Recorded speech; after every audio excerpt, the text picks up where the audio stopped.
In Dungeons & Dragons, your character background is as equally important as your character class and race, and so we're going to get into that today.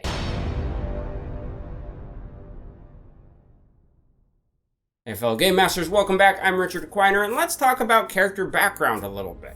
When building a character in Dungeons & Dragons, we often focus on race and class, and that's it. But it's just as important to understand where our character came from, and why the background can help us make a great character. The simple definition of a character background is what they did before they became an adventurer. For example, if your class is your current job, your background is your previous job. So for example, for me, my current job is being a video editor, where my previous job was renting equipment and film gear to college students. That would have been my background in equipment rentals. They're two very different things, but the background does inform your current state in your job by some amount.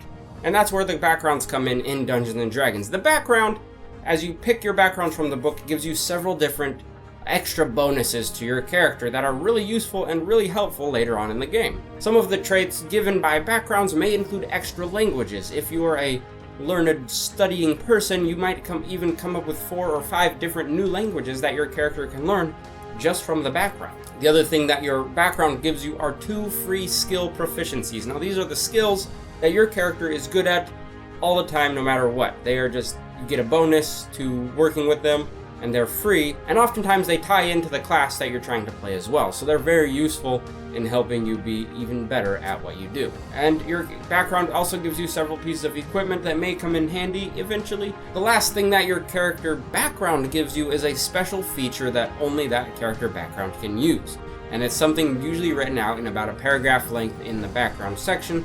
That's a kind of a special skill that your character has, or a talent that they have. For example, if a character chose the background of a soldier, they would be able to use their ranking in the military in order to get some goods and positive favors from other soldiers that they encounter in the game world.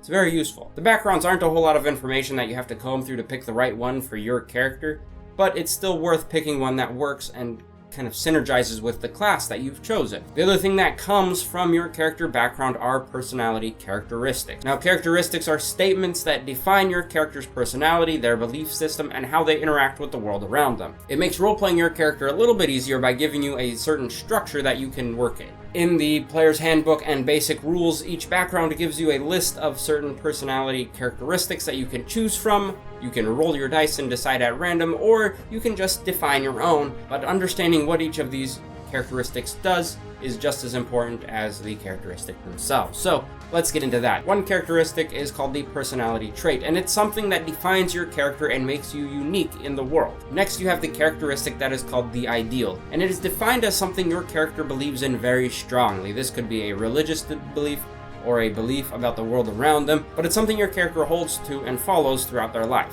Next up is called the bond, and it is your character's connection with the world, the places, the people, the events, everything around them, and how they treat other people in the world. And last in the characteristics listing is called the flaw. Now this is your character's weakness. This is their vice. This is something that they have a hard time dealing with, and they might be struggling to work through as a character. Now, a tip about the flaw is don't make it not a flaw. Lean in, enjoy the flaw as you're making your character. You'll see as you're reading in the backgrounds, there's a lot of interesting flaws that your character can have that make them a little more interesting of a character to play.